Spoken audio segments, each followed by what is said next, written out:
Kementerian Agama dan pemerintah Kabupaten Sorong merasa perlu dan penting untuk memberikan edukasi dan sosialisasi kepada sejumlah anak sekolah SMA terkait dengan stunting. Kegiatan yang dibuka penjabat Bupati Sorong Yan Pitmoso berlangsung di alun-alun Aimas dan diikuti kurang lebih 600 siswa-siswi pada Rabu tanggal 19 Oktober 2022.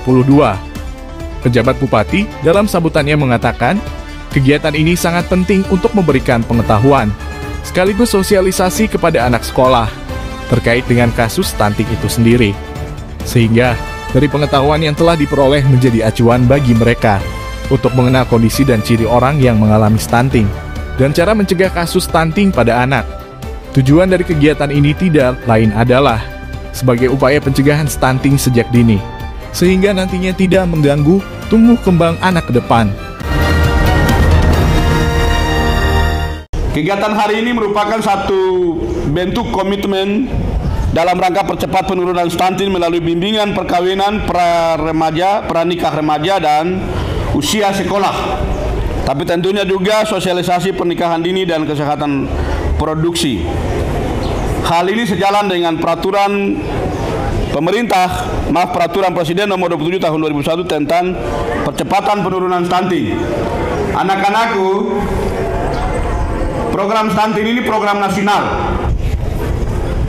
Dan ini merupakan satu upaya strategi pemerintah secara nasional berjenjang sampai ke daerah. Tentunya kita di Kabupaten Sorong untuk memperkuat dan mempercepat intervensi pemerintah yang harus dilakukan dalam rangka percepatan penurunan stunting.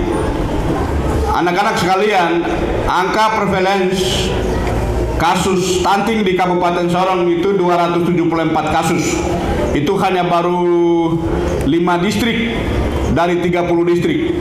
Jadi kasus stunting ini dia menyebar di beberapa, penyebarannya di beberapa distrik dengan jumlah yang berbeda.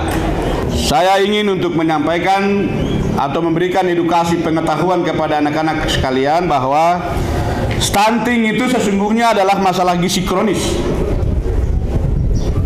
Stunting itu sesungguhnya adalah masalah gizi kronis yang diakibatkan oleh kurangnya asupan gizi. Asupan gizi dalam jangka waktu tertentu yang cukup panjang sehingga mengakibatkan terganggunya pertumbuhan dan perkembangan pada anak. Jadi kalau anak-anak selama ini mungkin lihat di lingkungan, di sekolah, atau di tempat-tempat kalau ada lihat anak-anak yang pertumbuhannya lambat, usianya sudah 5 tahun, tapi kelihatan masih 1 tahun. Dia masih bisa digendong, masih dipegang, dituntung oleh orang tuanya. Ya itu namanya stunting. Ya. Nah itu, jadi stunting itu menjadi salah satu penyebab tinggi badan anak terhambat sehingga lebih rendah dibandingkan anak-anak seusianya. Stunting menurut laporan WHO itu disebabkan oleh kekurangan nutrisi pada bayi dalam waktu lama karena kurang ASI. ASI itu apa? Air susu ibu. Jadi kalau lahir 1 hari, 2 hari, 3 hari, jangan langsung minum susu yang di toko. Minum dulu air susu ibu. Karena itu yang paling pertama dan yang utama, tentunya akan membentuk gizi dan otak dari anak-anak kita. Yang berikut itu juga terjadinya infeksi yang terjadi secara berulang-ulang yang menyebabkan masalah penyerapan nutrisi dari makanan itu sendiri. Hal yang ketiga, bagaimana kita mengenal ciri-ciri orang yang atau anak-anak yang stunting itu? Bisa dong? Yang pertama itu kita bisa lihat bagaimana anak-anak itu bisa mengalami tingkat kecerdasan yang rendah. Oleh karena itu hari ini ada 2 hal yang menjadi tujuan utama anak-anak dikumpulkan di sini.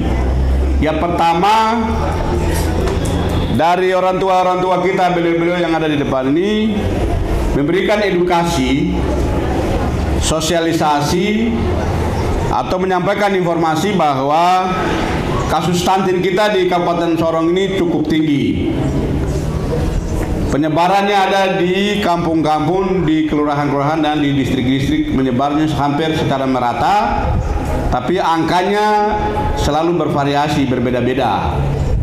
Yang kedua, anak-anak juga tahu bahwa mengapa ada stunting, stunting pada bayi, anak, tapi juga orang dewasa, ibu, ya, gitu. Nah, lalu yang berikut, bagaimana anak-anak juga harus tahu langkah-langkah cepat, cara untuk bagaimana mengatasinya, menguranginya. Nah, seperti itu.